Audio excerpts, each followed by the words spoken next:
welcome to Across the Bifrost, the Mighty Thor podcast, where each and every episode we explore the world of Marvel's Mighty Thor. My name is Ryan Doze. I am your host today, and I am reaching out to you from the snowy plains of the Midwest, where it looks, as I look out my window, it looks like the casket of ancient winters has been opened up on my street. There's snow everywhere. There's snow plows and snow blowers, and we're just digging ourselves out of a early winter storm. So I hope wherever you are warm and cozy, and you've maybe got a hot drink beside you, and you are ready for some throwback Thor today. We have a great guest. Eric Bennett is stopping by. He is someone that I met through a few groups on Facebook, and we've just been talking Thor for a few weeks now, and I thought we would bring one of those conversations to you all on the podcast. Eric, it was just great to have on the show. So we talk about two more issues in our throwback series, and these two issues just so happen to include the first appearance of a really pivotal foundational character in Thor's Rogues Gallery. It's the Destroyer. Finally, the Destroyer makes his first appearance here, so we bring you that conversation in just a few moments. But until then, I wanted to just tell you really quickly about the news that I've been teasing for a few weeks now. The next phase, the next stage, the evolution of our show, and that is that we are starting a Patreon page for additional content, for exclusive things, and bonus stuff galore for you. And if you are interested in supporting the show through our Patreon, we have three different levels, three different tiers you can join us at. You can start off at the $3 level as a new Doug, a reference from Thor Ragnarok. You can join us at the $5 level, which is our Point Break level, a reference from the original Avengers. And you can join us at the $10 Lebowski level, which is our Thor reference from Avengers Endgame. So we have a $3, a $5, and a $10 level. The $5 and $10 level do have bonus content attached to them, and then the $10 level allows you some influence on the show and what we talk about, what direction we take the show. So $3, $5, $10 levels. At each of them, you will get my appreciation, you will get my thanks, and a shout out on the show here. So that is our setup for Patreon for the time being. I would appreciate anybody that wants to go support the show. I would appreciate it. That would just help us be able to give you more great content and just get some cool guests on, and anything helps the show. So we would appreciate that. Go check us out on Patreon and just search Across the Bifrost. If you need a little bit more, just Across the Bifrost, the Mighty Thor podcast. So that's a great place to support us. Today we have a great creator on the show. Eric Bennett is creating his own comics. He's actually got some great stuff that he's going to mention at the end of this episode, and then we'll be sure to promote his stuff on our social media if you want to check out more of what he's going to talk about at the end. So Eric is here to talk about the first appearance of the Destroyer, and we are not going to waste any more time here at the beginning of the episode. We want to get right into this conversation. So here is my conversation with Eric Bennett in our Throwback Thor series. Cross the rainbow bridge of Asgard, where the booming heavens roar. You'll behold in breathless wonder the God of thunder, mighty Thor. How's it going, everybody? Welcome to this week's edition of our Throwback series. We are jumping back into Journey into Mystery with a special guest today. I will let him introduce himself, and then we are going to talk about some great Thor comics. So, esteemed guest, tell us who you are and maybe just a little bit about yourself before we talk some comics. Yeah, hi, my name is Eric Bennett, and I am a graphic artist by trade. and I'm a lifelong comic collector. I've been reading Thor since issue 245, Oh my and that goodness. was even before I could read. It got me a lifelong interest in the Norse gods. I've been studying them, both the actual myths and reading Thor nonstop since then.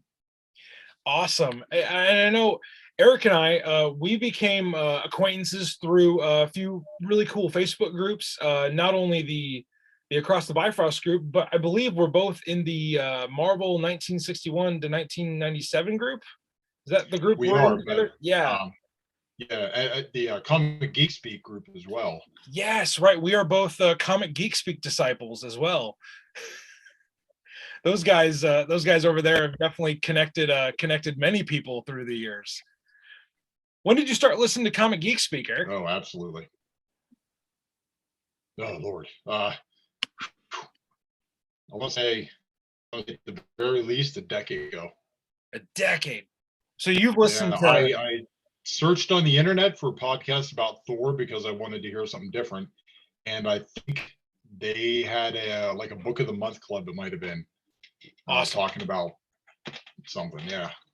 Well, I mean, we've had Chris Eberly on this show, one of the Comic Geek Speak mainstays, and he was instrumental in this podcast starting. I always say that my love of Thor began with Thor movies and Comic Geek Speak doing the Silver Age spotlight.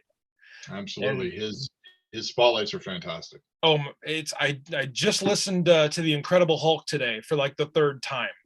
I just can't get enough of these spotlights, and now with this throwback series that I'm going to do, you're going to be a part of tonight. It's kind of our own little mini spotlight when we cover 2 issues of Thor tonight. So, Eric, before we jump in, I wanted to give you an opportunity to tell people what you've got. That you've got an awesome collection of figures, action figures to be specific, and a lot of them are Thor related figures. So I wanted you to just, as a fan, tell listeners of Across the Bifrost what you've got and why maybe they should be really jealous of you. Well, I've been collecting Marvel Legends since the line started, and it got to the point where there's just too many coming out too fast and it's too expensive. So I decided to narrow my focus to Thor-related figures only, and that gave me the extra room. I'm sorry? Was there a reason you narrowed the selection to just Thor figures? Well, I like Thor and Thor-related characters. Yeah. So that would be any villains that appeared in his series, any sort of ancillary characters to him, that sort of thing. But it just got to be, the price of action figures is going up, and they're releasing line after line after line so fast that it gets really, really expensive. So you had to trim the fat a little bit. I get it. Absolutely. I get it. So we talked a little. I have actually been lucky enough to see your collection. You took a picture of everything you had, and you sent it to me, and I literally was like, this guy, I think I'm a big fan. You went the next level, and you could like reenact all of these comics right now, where you're sitting with the amount of figures you have. I know I asked you off air here how many figures you think you have, and easy to say you have 1,000 plus. I would hate to say that, but it's probably close to true. Probably true. That, and you said that includes Transformers, DC characters, other Marvel characters, but predominantly it's Thor related characters, right? That's correct. That's awesome. Correct. I have you saw the action figures I have on display, but I have a whole other storage bin that's full of Thor related stuff that I just don't have the room to put on right now. So meanwhile, I'm sitting over here with my one Ulick figure waiting for Thor 137 to come around so I can spend 2 hours talking about Ulick so that I can justify the one figure I have. But one of those figures, no doubt, that you have is the main feature of today's throwback spotlight, which is the first appearance of famed Thor villain, magical artifact. We're gonna kind of Adversary. what was that? Adversary. Adversary. Well, yeah, let's stick with adversary. The Destroyer. So, Eric, I know you have a few Destroyer figures. You want to just maybe tell us about, maybe do you remember where you got those? Maybe just a little bit of the history of those in your collection. Whenever Marvel Legends did the Destroyer the first time around, he was back during the Toy Biz days. So Okay. I have that one. And then they also did a variant of that, which was the Thor Buster Iron Man armor. Yes. So I have those two. Nice. Then recently, Marvel Select, they released a new version of the Destroyer. He's larger, he's bulky, he stands at least a head and shoulders above Thor, which I always think that he should. Yeah. Yeah. And he's got some real weight to him. And the spikes on him, yeah, they're pointy. It's an actual weapon if you needed it to be. My goodness. I could clock somebody pretty good with that. Well, you know what? Let's speaking of clocking someone really good with the Destroyer, we are going to jump into our discussion about Thor versus the Destroyer today. So the issue that the Destroyer appears in first is Journey into Mystery. Now with the big letterhead, the Mighty Thor letterhead, it'll soon switch over in about 9 issues to just the Mighty Thor. But Journey into Mystery 118, and the title of this issue is very simply put, To Kill a Thunder God. And it does feature, like we've said already, the first appearance of the Destroyer. The Destroyer, just in layman's terms, we'll kind of break this down a little bit more as we read this 2-part story. The Destroyer is a magical suit of armor that that an inhabitant can put their soul into, their essence, their entity inside of, and it can be used to great effect, whether for good or for evil. And it was originally created by Odin to ward off very big next level threats. But Thor has an interaction with this magical suit of armor, the Destroyer, in this issue. So, Eric, we are going to jump into the first few pages, and we are just going to wax poetic about Thor versus the Destroyer for a little while. Sounds great. So, Journey into Mystery 118 was, I always love how Stan Lee starts these issues as he breaks down the cast of characters that created this comic. It is a story steeped in splendor by Stan Lee. It is artwork bathed in beauty by Jack Kirby. It is inking dipped in drama by Vince Colletta, and lettering, oh my goodness, couched in cliches by Artie Simic. So our creative team has assembled. And Eric, I just want to know, with this being your first time on the show, any of those creators stand out to you? Maybe what about them stands out to you as you read these issues, and you've been an admirer of their work for so long? Well, I've always been a fan of Kirby. His sense of action, dynamic, and design especially. I love his designs. Yeah, I mean, Kirby always stands out.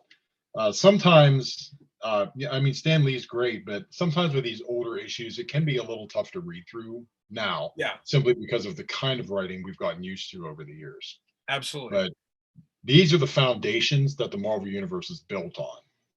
And it is critical that to really understand where we are and where we're going, we need to go back to where we started. And that's why reading these are good. I couldn't agree with you more. The great depth to which the Marvel Universe has plumbed, through the decades since these comics, really is, we're still in the foundational, the bedrock of especially Thor stories, because today we're actually going to talk about some very key characters that made it into the first Thor film. It's already almost a decade old, which is insane to me. That this year we celebrated 10 years since the first Thor film made it into theaters. That is just nuts. Since we got But that first awe-inspiring look of Asgard. oh my goodness, the Kirby-esque unfolding of the realm eternal. Oh my gosh. Now I gotta go watch Thor again, which is never a chore for me. Twist your arm. Yeah. If I really have to, if I have to watch Chris Hemsworth kick some butt, then I will.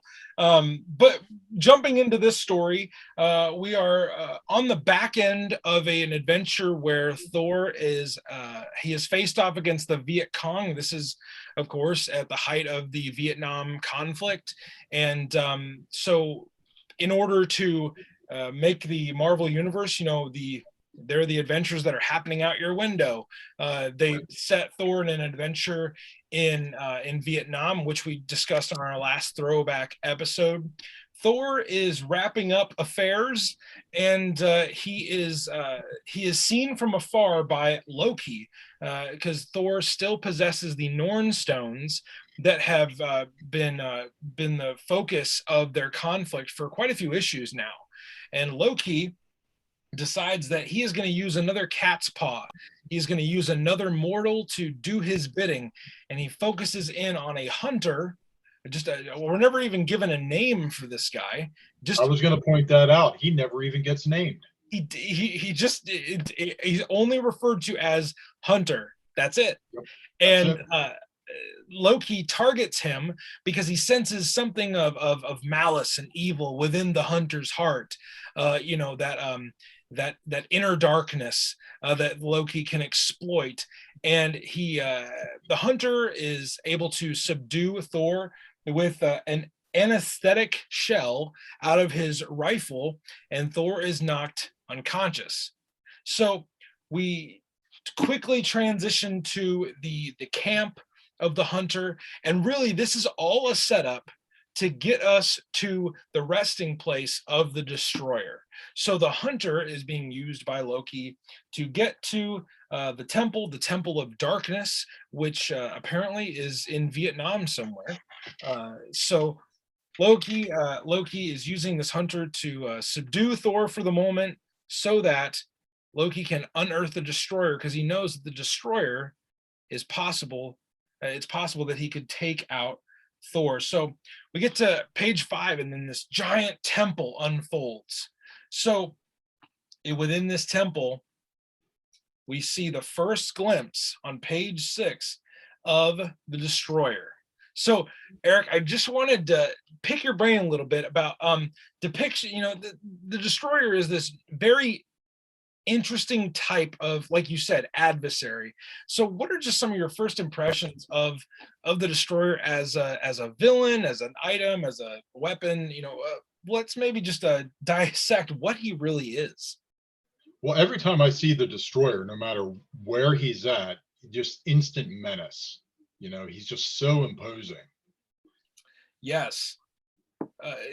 This first image we ever get of him, it's this almost medieval suit of armor, but it's very bulky and very hunched, and it looks like it could definitely tear someone up. That's for sure.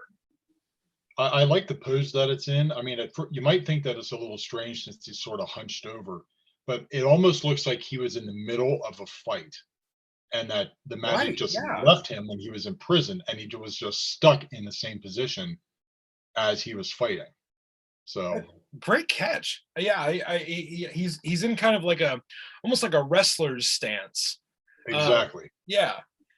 And if we can go back one page to the Absolutely. temple itself, what strikes me about that is, I mean, yes, there's a certain level of sort of pseudo Asgardian design to it, but this story takes place in 1964. Yes. And that's a good 14 years before Jack Kirby created the Eternals and the Celestials. True. Very true.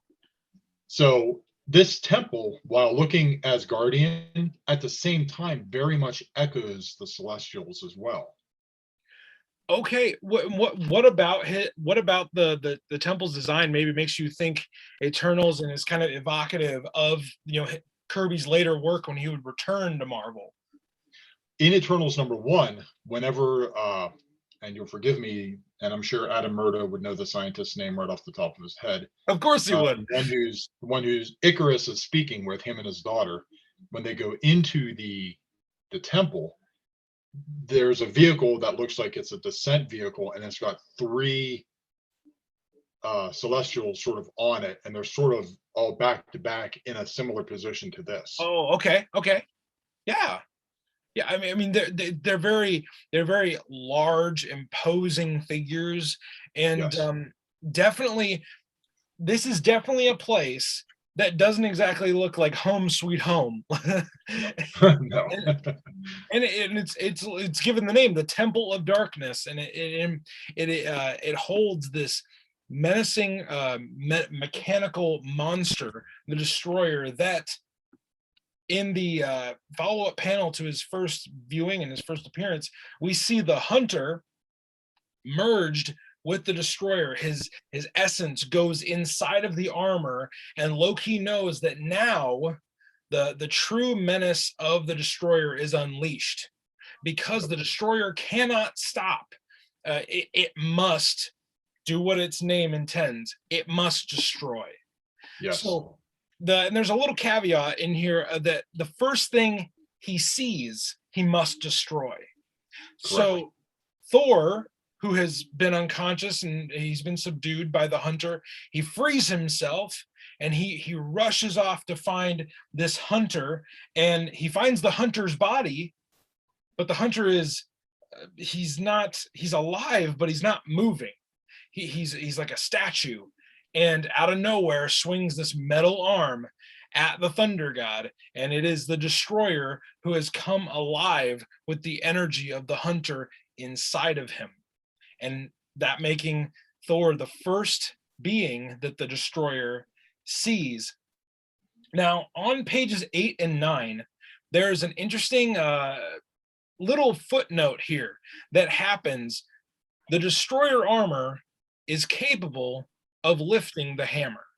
Mm-hmm. This is a, and I'm sure Eric, you know much about this, where Stan Lee would set up a writing device, and then he would say, okay, now how do we work around that? The worthiness factor of Thor. Whoever's worthy, they may lift the hammer, and they may have the powers of Thor. Well, this is where the Destroyer, being more of an item and a weapon, works to his advantage. So that first few panels of him picking up the hammer and the impetus of this fight, what were just some of your first impressions of them clashing in their first appearance? It's really good. I mean, what sort of took me by surprise, and my experience with early Destroyer stories is sort of limited. I was surprised at how much he says that he acknowledges, like, my mortal body, and his sense of identity is still very much intact inside the Destroyer. My impression has always been that the life force gets drawn into the Destroyer, but then the Destroyer has like a consciousness and drive of its own, and that the soul is merely a power source. And obviously, I'm wrong. Well, at least in and such is true with so many Silver Age comics, and when you compare the origins of something to what it becomes later, is they'll tweak it to however the story and the author wants it to go. But you're right. I mean, I was also a little bit thrown back, like, oh, okay, so I kind of just assumed that the wearer of the armor loses his autonomy. Exactly. But no, like you said, like the Hunter is very tied to the Destroyer. It is more like he is just wearing a suit of indestructible armor, and Exactly. His own mind is sort of overridden by the Destroyer's desire to destroy, but it's still very much him doing it. Yeah. He just almost can't help himself. Speaking of menace and malice and even mischief, we jump over to Asgard and we see what good guy Loki is up to. Right. Loki has he's unleashed the destroyer on Thor. Okay, awesome. Plan is working into motion. Only one problem though. The destroyer must destroy. So in Loki's mind, Thor is going to be destroyed. Who's going to get blamed if Thor is killed or if Thor is destroyed? Loki knows that he is going to be the one to draw the ire of the Allfather. So he immediately runs to Odin to explain himself. Really, it's a move of self-preservation, but he is helping Thor. And it's really the first time we see Loki on any level help his half brother Thor. So that he runs to the the royal bedroom. I don't know, and we see the also kind of a first glimpse of a concept that is very very formulaic in Thor comics. Odin is engaged in the Odin sleep. Right. Called the sleep of life here. Yes, referred to as the sleep of life. Absolutely. But yes, it becomes the Odin sleep. We get to know it as the Odin sleep. And really, this is the way that Odin replenishes his power.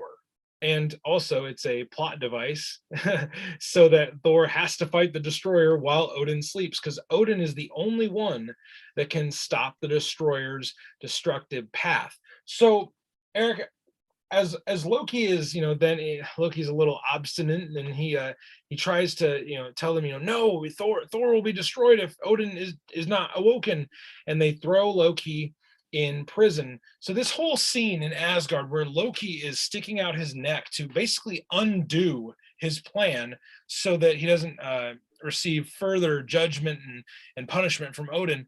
This scene, what were some of your impressions of this scene? Because it is a very different side of Loki's selfishness that we get to see here. It is. It's still Loki very much looking out for himself, but it's in a way that we sort of get to see later on in later issues, especially during the Simonson run, where he's like, okay, I really need to actually help him, and his comment as he's running towards Odin for the first time, where he says, for the first time, I've outsmarted myself.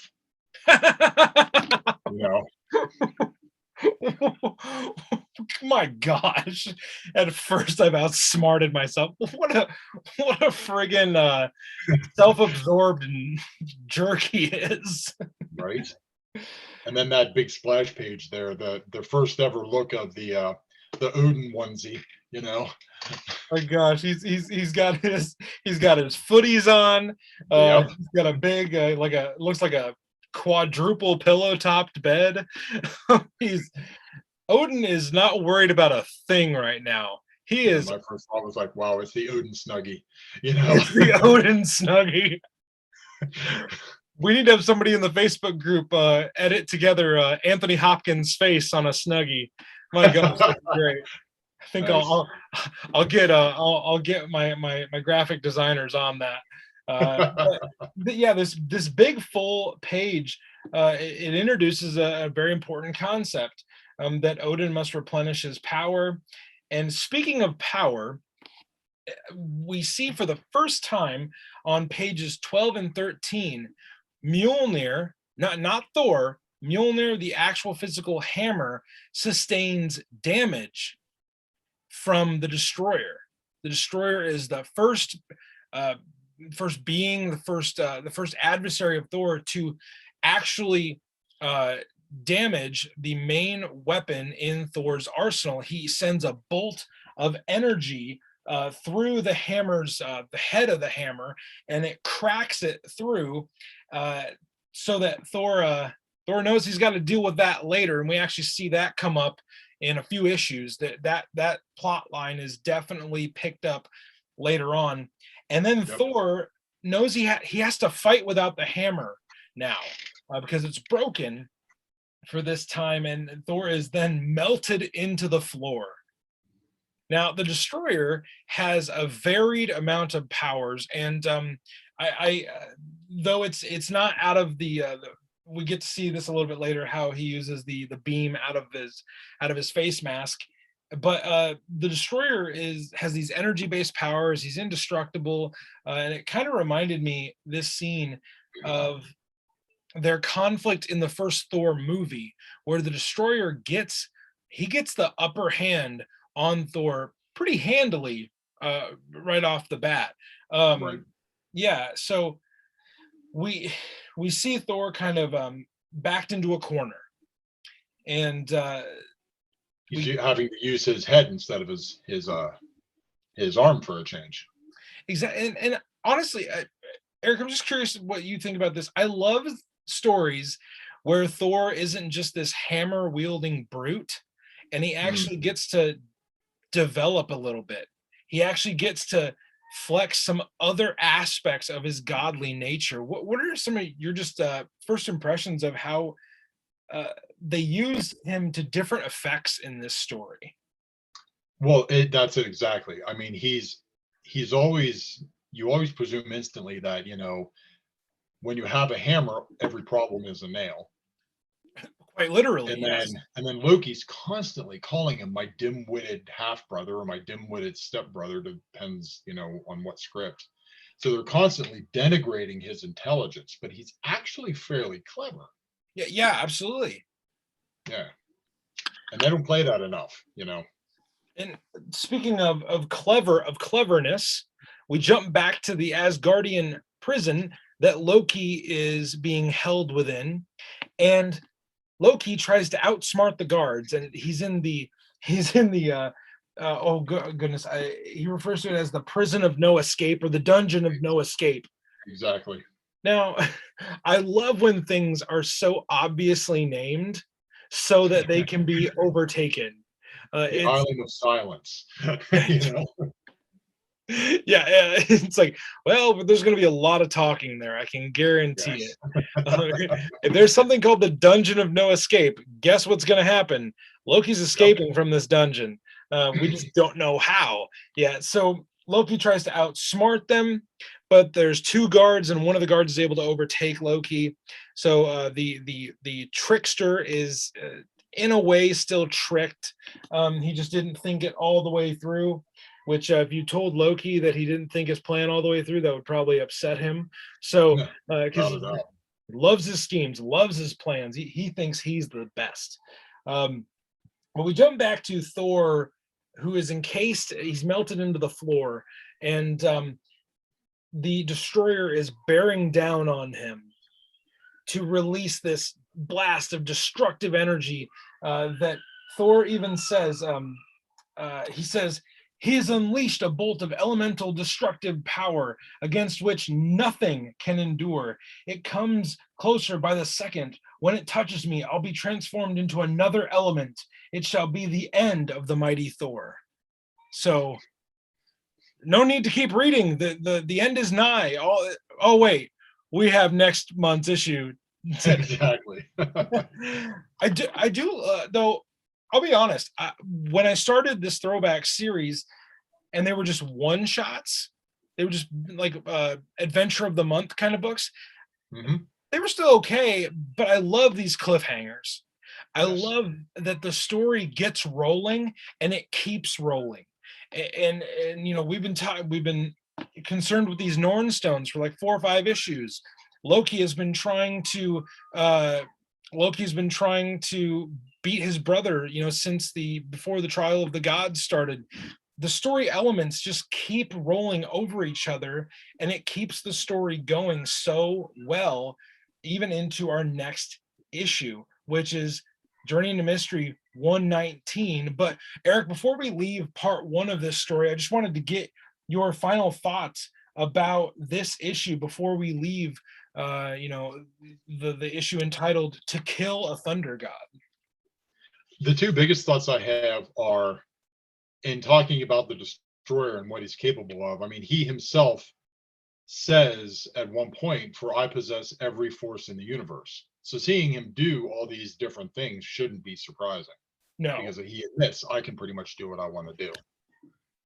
You know, and then the other moment where he slices Thor's hammer, and for the first time ever, if that were happening in a modern book, that would be a whole page, Yeah. moment. And here it's like bottom left hand corner panel. Yeah, that would be the climactic, like the end of the second act of a major Yeah, that story. would be the cliffhanger. Exactly. I mean, Yeah. truly, that would be an amazing cliffhanger. It's like, I have no hammer now. What do I do? But that's not even the ultimate consequence of this issue. So we move on quickly to 119 of Journey into Mystery. This issue is fantastically named "The Day of the Destroyer." And I love that even the word destroyer is it just evokes so much drama and a climactic fight. And the cover is so beautifully done here. It's not done like a traditional cover of the time where it would be one big image and it would be several bubbles, explaining what's going to happen inside. This is actually a progression, and it shows how each major character is going to add to the story here. So we'll just read the cover. I don't often read covers, but we'll read this and then we'll jump into the actual body of the issue. The mighty Thor has no chance but to face the most powerful foe of all time, the unbeatable Destroyer, whose strength surpasses that of the Thunder God himself. While in far-off Asgard, even the evil Loki fears the result of their fateful battle. For only Odin has the power to stop the Destroyer. Odin, who is formidable, or is forbidden to interfere. All this and more awaits you in the Day of the Destroyer. So, fantastic cover, fantastic opening splash page. And Eric, we just read issue 118, but put yourself maybe in the mindset of a reader in the Silver Age in the 60s, having left off that cliffhanger in 118, and then these are the first images you see in 119. Like, how did this issue grab you immediately when you opened it up? Well, that's an amazing image. Thor, you don't know what's going on with him. I mean, to the coloring, is he made of glass? Did he get turned to stone? What's going on there? Like, did the wave of elemental force transform him? We actually find out that he basically goes incorporeal. He goes astral. He's doing his best Doctor Strange impression right here. Yep. He actually sinks through the floor, and then the Destroyer tries to throw something at him. He tries to shoot other bolts of energy at him, and they all go through him. He escapes down into the lower dungeons of the Temple of Darkness, and he escapes the Destroyer just for the moment, while we jump back to Asgard and Loki's continual his persistence in getting out of the dungeon of no escape, trying to save his brother / his own hide. We talked a little bit about this before we chatted, and it's like, it's really some character development for Loki. It shows the true depth of how selfish he is. I will save Thor if it means I save myself, but I'm not interested in saving him all the time. We're not. Like Walt Simonson put it best in that during the Surtur saga, that one famous panel of Odin, Thor, and Loki getting ready to fight Surtur. Odin says, "For Asgard." Thor says, "For Midgard." Loki says, "For myself." It is a great image, and it could not describe those three characters more. Absolutely. I cannot wait until we get to Walt Simonson for fantastic insight like that. How they self-describe so well. Yeah. Yes. let's jump back into the Temple of Darkness, because Jack Kirby is about to just draw up a storm here in the tunnels underneath the Temple of Darkness. Thor is still being chased by the destroyer because he's relentless. He must destroy Thor. That is the goal, and he will not be deterred from his goal. We see this giant blaze of fire that the destroyer sends after Thor, this molten force. And a bolt of molten force. Molten force, whatever the heck molten force is. Exactly. Stan Lee just making up stuff. I think really, if you described the Silver Age as Silver Age writing of Stan Lee, it's like Stan making up stuff. It's almost like in Star Trek episodes, it's almost like his own version of technobabble. Exactly. It means nothing. It's just there to serve the story. The words sound good when put beside one another. Yep. And honestly, maybe Jack just felt like drawing a giant tidal wave of lava that day. And he was just sitting at the desk, and he's like, you know what? I feel like drawing fire today. We'll see what, Stan can come up with whatever he wants and make this out. And it came out as Molten Force. Sweet deal. What I love most about this page is Thor. I mean, he spent the last couple pages kind of running, avoiding, not really quite, he's clever, but he's not quite sure how to handle this because the destroyer is an overwhelming force. So he's buying himself time, for lack of a better term. But it gets to the point where he says, you know what? All right, that's enough of that. And he just stops and he says, enough of this senseless fleeing. And he tells the destroyer, hey, stand your ground. I'm coming. And on page 6, Eric, why don't you just describe for us how does Thor deal with the destroyer in this moment? Because I think it's ingenious. It really shows off his intelligence. He wedges himself between the ceiling and a big support beam, and he just flexes and virtually brings the whole house down on top of him. Fantastic. Just what does it say? It says wrenches loose a 1,000,000-ton arch of solid rock, sending it crashing down upon the stunned figure below. And then in describing the destroyer itself, it says how it was just created by Odin, and it says, standing his ground beneath the torrent of rock, he does not even lose his footing as the Holocaust takes place around him. So that's a big dramatic moment of saying how much stone is collapsing on top of him, and the destroyer just shrugs it off like we do a rainstorm. Thor is essentially dropping a medieval castle on this thing. Exactly. And one little writing device here that actually our mutual acquaintance Chris Eberly taught me is when you're reading a comic, especially a Stan Lee written comic, if he emphasizes, if he repeats himself 3 times, he's emphasizing something very significant. And within the description of the rubble falling on the destroyer, he describes the destroyer was created by Odin, Odin the all-wise, Odin the all-powerful, Odin the omnipotent. We are meant to be thinking about Odin here kind of in the background, because Odin is going to come into play in a very significant way here. But Thor has to escape here, because one thing I think that's very crucial in understanding Thor's first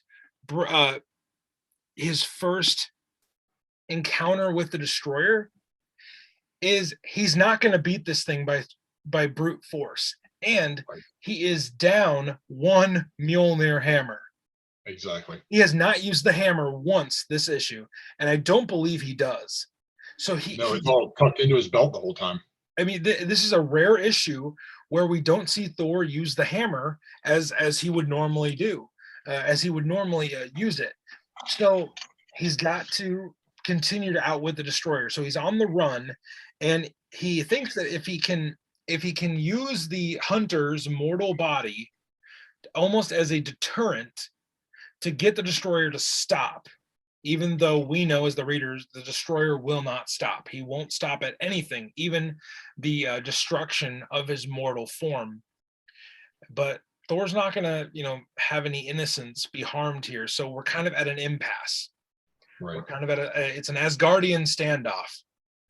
And the destroyer threatens to unleash his most deadly weapon. He flips the visor down, and he's going to unleash a destructive beam unlike any of the other weapons he's used thus far. Now here is where I just want to interject something from the first Thor film. I loved the design of the destroyer in the movie. It's a little different, obviously, from the first iteration here, but I feel like they were very very respectful of the early foundations of the character, and the armor in the movie was so cool, especially when they use its signature weapon, the beam shooting out of its its eye holes. So when you were reading through these issues, Eric, did you think back to the original movie at all? I did. I Kind of did. hard not to. Just yeah, it is hard. Um, just how the destroyer has always been an unstoppable force, so that moment in the movie, of course at the end in the big fight, but even the first time we see him in the movie, like, I don't know about you, but like my breath caught, because I'm like, oh, like that was like, oh wow, Yeah. Oh, absolutely. they're doing this, Yeah. And in the movie, it's used as a way for Thor to prove that he's truly a selfless hero, that he's worthy of the powers of the hammer. And in this issue, it's played as the final dramatic beat before we reach our resolution, because we jump immediately back to Asgard, and Loki consults from his imprisonment. He from his dungeon of no escape. He consults Karnilla, the Norn Queen, who listeners to this podcast will know I love Karnilla, the Norn Queen. She is the best dressed lady in all of Asgard, with her many headgears and all of that. And she and Loki strike a deal. That she's gonna get the stones back, and Loki is gonna basically not get punished by Odin, because Thor won't die if Karnilla interferes and wakes Odin, and Odin rises from his slumber. He takes off his Odin snuggie, and he gets back into his powerful form, and he decides that he is going to stop the destroyer before his son is destroyed himself. So when we jump back to the Temple of Darkness, Thor is still using the hunter's body as the deterrent, but Odin shouts out, it's like, my son, I'm going to help you here. I'm going to stop the destroyer. And Thor initially says, nay, my father, stay thy hand. The god of thunder must wage his own battle, no matter what the cost. Why not just take the help, man? Just take the help. It's even though Thor has by this point supposedly learned humility, he's still fairly it's a headstrong warrior. And what warrior wants to say, okay, well, I won this fight because my dad stepped in. It's like every high schooler's nightmare. Right. So Thor decides that he's gonna try to continue to use his wits here. And the hunter, who is inside of the destroyer armor, he comes up with a plan of his own, because he knows Thor's not going to hurt his mortal form. So he transitions his essence back to the mortal body, and he goes to strike Thor.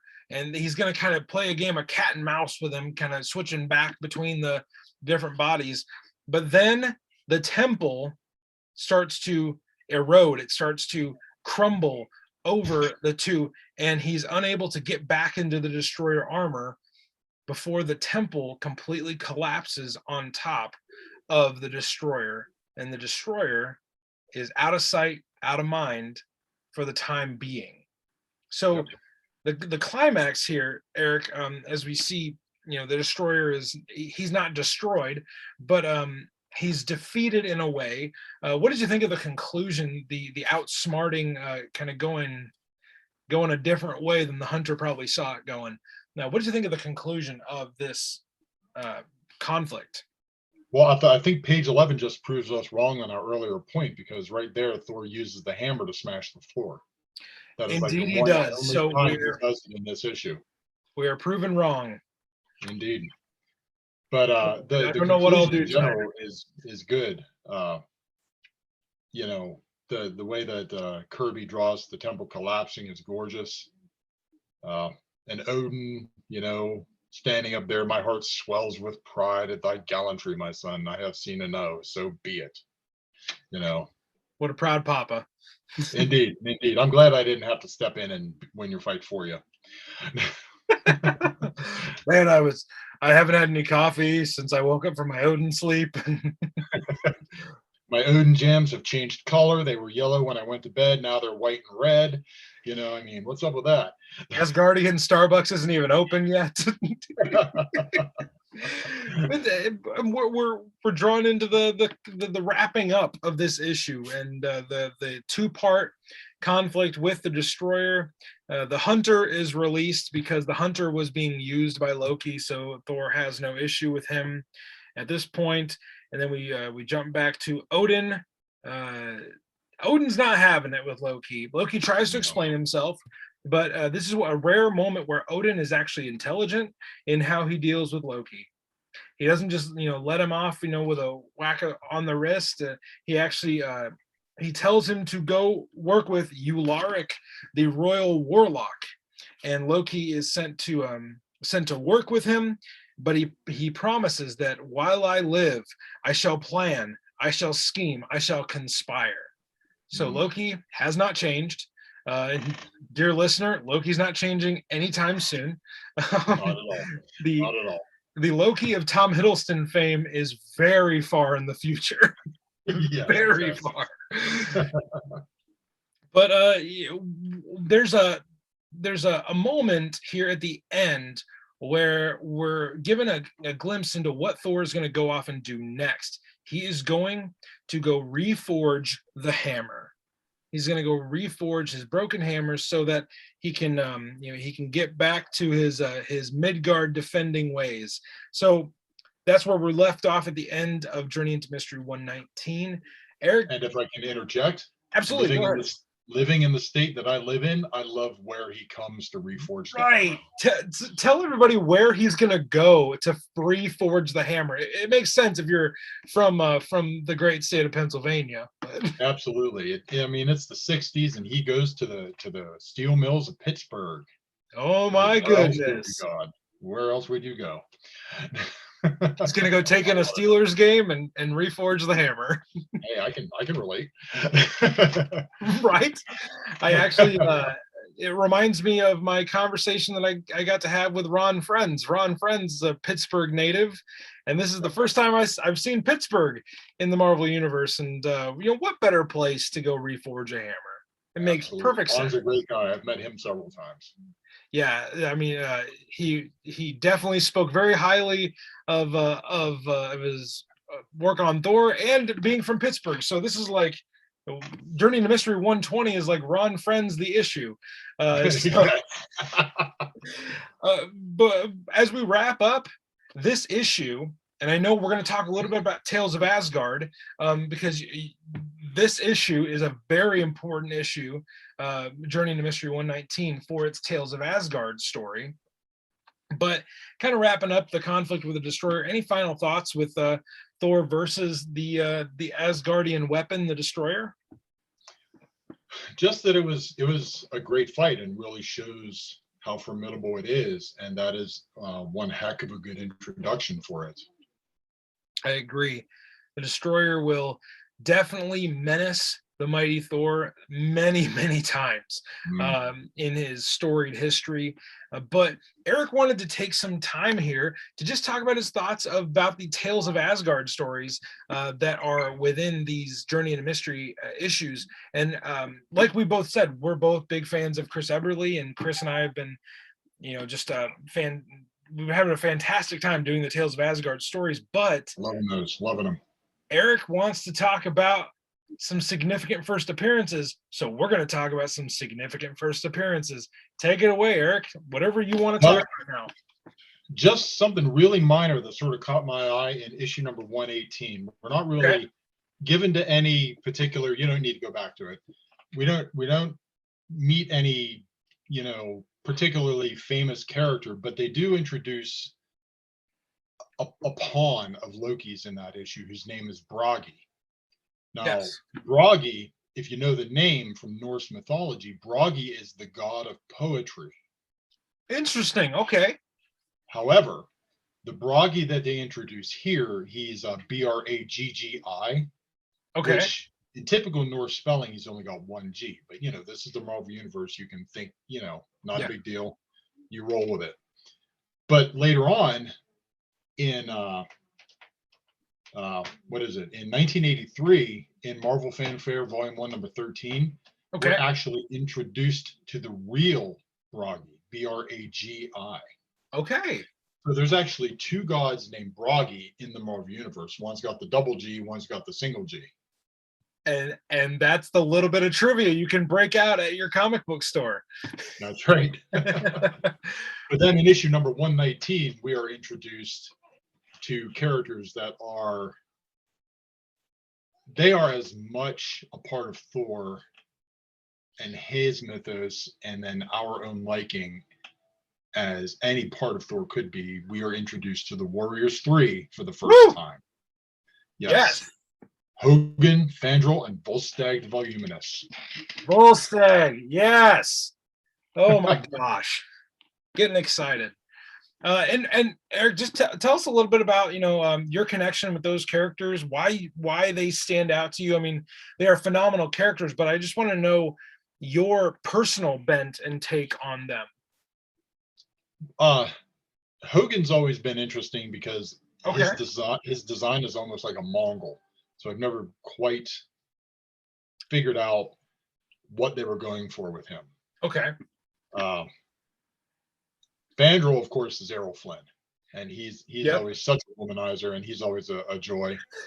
And Volstagg is the hero of any middle-aged, overweight dad. This guy here. Yep. Woo! You see. So. I once said on one of our Facebook groups with thousands of people there, I said that Volstagg is my spirit animal, and I will accept no substitutes. He is. And then this story is one of those. They're getting ready to go out and find the culprit behind the cracking of the Odin sword, and Volstagg and Hogan and Fandral make their presence very known. And these are three original characters. I'm sure you being a mythology guy, they're not from mythology. No, they're not. These are original characters that Stan and Jack created for this title. And one thing I really like about the inclusion of the Warriors 3 here is two things I always think about with the Warriors 3. Thor finally has friends. Yes. And he has Balder, but Balder is he's kind of more like a solemn brother. It's like a brother in arms. They're very serious, but like the Warriors 3 are that's who he parties with. That's exactly right. They're his crew. They're his Asgardian his posse. And also the inclusion of these characters, we finally get some humor in these issues. And obviously the Warriors 3 they're slowly introduced throughout the history of these issues, but we finally get to laugh a little bit. We get to have a little bit of more overt fun. I mean, Volstagg is there for one reason. He's there to make you laugh, and he does it quite well. So, And yeah. and what I love about Volstagg, especially, I mean, it's, the ability to relate to him, notwithstanding, is that he seems like an oaf. He Yes. seems like a fool. He's braggadocious and clumsy and all this stuff. But later on, we get the stories of him when he was young, and there's a reason he calls himself the Lion of Asgard. I mean, dude was a wall. Yep. He was a huge, massive, strong warrior who, so he's earned every bit of the bragging rights that he currently has. He's not, I mean, take him lightly at your own risk. He is Absolutely. he is a he is a he is a mighty warrior of Asgard, and he will hear nothing to the contrary. Well said. So that just kind of wraps up our discussion of these issues. Eric, anything we need to know about you, your fandom, anything you want to say before we hop off here and we head on down the Rainbow Bridge? Well, I like I said when we were sort of beforehand, I'm not real good at talking myself up, but there are several comic projects that I myself am involved in as writer, as creator, as letterer, things of that nature. Well, promote your stuff, man. If you want to promote your stuff, go right ahead. My goodness. Well, there's the project I'm involved with Coalition Comics called the Power Company, where my main character that I'm probably best known for, Steel Wolf, he's a member of that team. Awesome. There's a couple solo projects with him in the works. There's a team up project with him in the works. I do work with G-Man Comics with Rick Offenberger, and there I've sort of taken my love of Thor and run with it. We are getting ready to launch a comic that I'm writing called Tyrannus the Thunderlord. So we're going to be doing stuff with the Celtic gods, like Tom DeFalco and Ron Friends did. Yes. I'm taking a spin with them myself. I figure I don't want to run with yet another version of Thor. It's like, okay, my family is Irish. Let's dip into my heritage there. Awesome.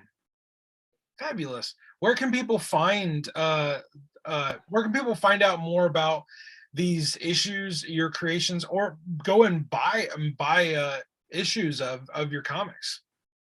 If you go to indieplanet.com, the first 3 issues, 2 handbooks of the Power Company are available there. If you back the campaigns for the G-Man Comics stuff, you're able to get back issues there. Awesome. They're not available anywhere else yet. And like I said, the solo Steel Wolf stuff is sort of in progress. Okay. So we'll be sure to I'll get the link from you, and we will definitely give you shout outs aplenty on our groups, and hopefully we can get more Eric Bennett created comics into the world, into the 9 realms of our world. So man, Eric, thank you so much for joining me tonight. I know we've had just a ball, talking on our group and direct messaging back and forth. It was finally good to actually sit down and talk some comics and record it so other people can hear it. I appreciate you having me. This was a lot of fun. I enjoyed it too. Well, thank you, sir. We'll see you down the road, and next time we jump aboard the Rainbow Bridge with you. Thank you very much. All right, take care.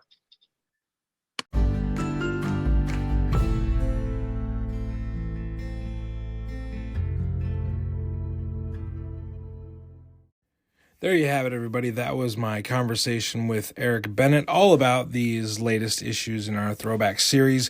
The first appearance of the Destroyer was just a lot of fun to talk about, so I hope you enjoyed the conversation. For now, we are going to shut the throwback series down, and we are going to pick up our new segment, the segment that we have so originally named Ryan Recommends. So the first time around, we recommended that you go out and get the first issue of the new Donny Cates, Ryan Ottley Hulk series that's come out. That was a lot of fun, a lot a lot of good action in that issue. If you went out and got that issue, I hope you enjoyed it. And then last week we recommended that you go watch the Schitt's Creek TV series. And I hope you enjoy that. I think we're like halfway through season 2 now. So just a little bit of an update there for you. Now, for the third installment of the series, I want to recommend you go do some homework for next week's episode. Next week, we have a guest coming on the show who is my favorite comedian in the whole world right now. He just never fails to make me laugh. His comedy is edgy and philosophical, and it's littered with puns. So I love puns, and he is never short on them. Go check out the comedian Mike Kaplan. Now, he does spell Mike a tad differently. He spells his version of it M-Y-Q. So go check out Mike Kaplan, M-Y-Q. Go check him out on Apple Music, I believe, is where you can find all of his albums. But just go check out him on YouTube and check out some of his sets. He is going to join us for a conversation next week.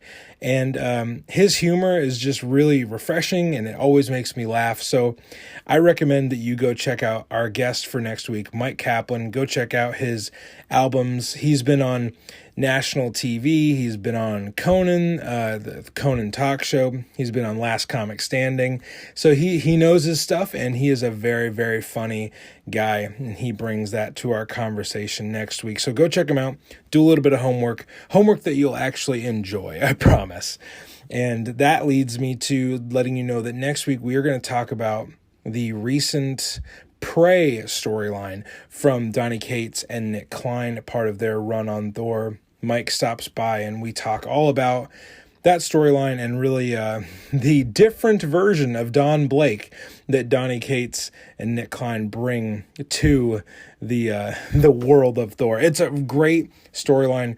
Mike was a great guest.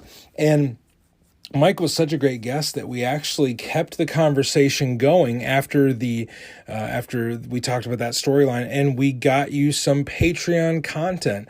So if our announcement of our Patreon excites you, there is a great conversation waiting for you there with Mike, in addition to the free one that everyone will get on the regular feed for the podcast. So if you want to join our Patreon, go support us there. You will get an extra bonus conversation with Mike Kaplan, our guest, next week. So all these are great ways you can go support both our guests and the show itself. You can also go rate, review, and subscribe to the show on iTunes. You can go follow us on Spotify, and then go interact with us. Keep the conversation going on social media. On Instagram, we are at Mighty Thor Podcast. And then on Facebook, you can join our public group. We just ask that you be kind and courteous to all the other members. We have lots of people there that would love to talk Thor with you. So go reach out to us there and interact with the community around this podcast at those different channels. And we cannot wait for the rest of our December, the great guests we have lined up, and the great conversations that we will get to have in the weeks leading up to the end of the year. So until we see you again, dear listener, aboard the Rainbow Bridge, I encourage you to stay worthy.